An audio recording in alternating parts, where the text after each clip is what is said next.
All right, welcome to continuing the discussion with Genesis chapter 18. And let's take a few moments to reflect more deeply on the truths in Genesis 18. This chapter is so rich. It's one of those passages where the more you sit with it, the more it opens up your view of who God is and how he relates to us.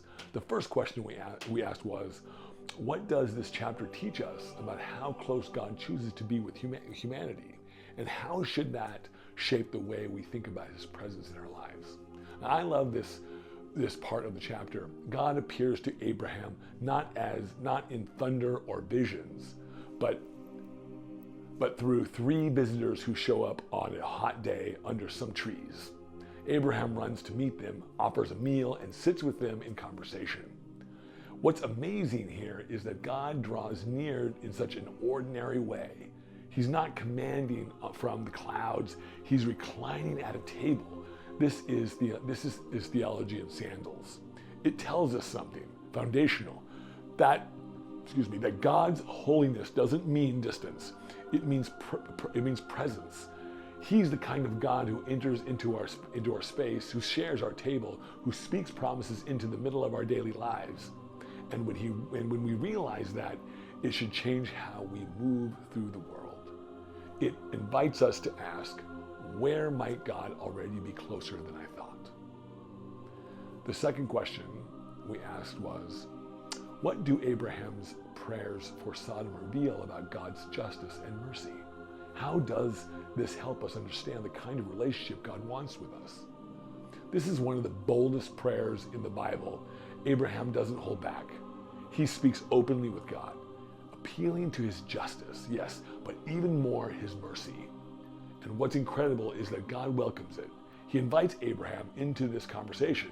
He doesn't shut it down or rebuke him. In fact, each time Abraham asks, what if there is fewer righteous people? God responds with compassion, I will spare the city.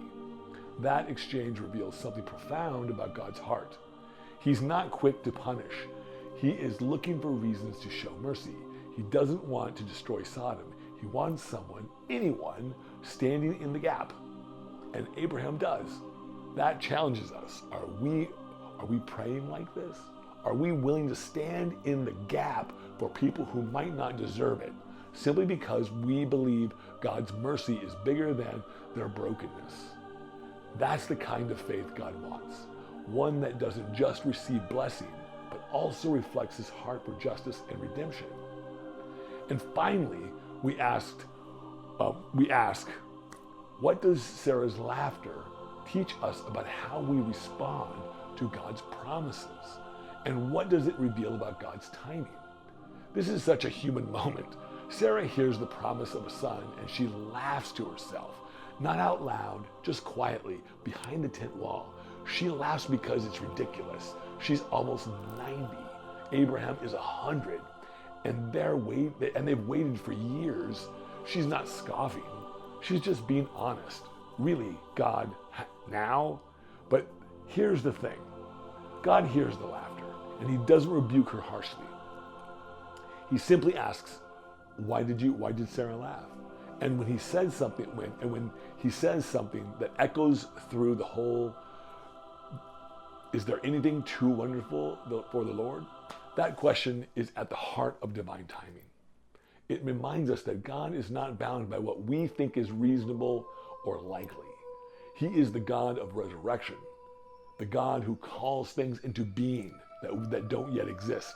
Sarah's laughter isn't the end of the story. It actually becomes part of it.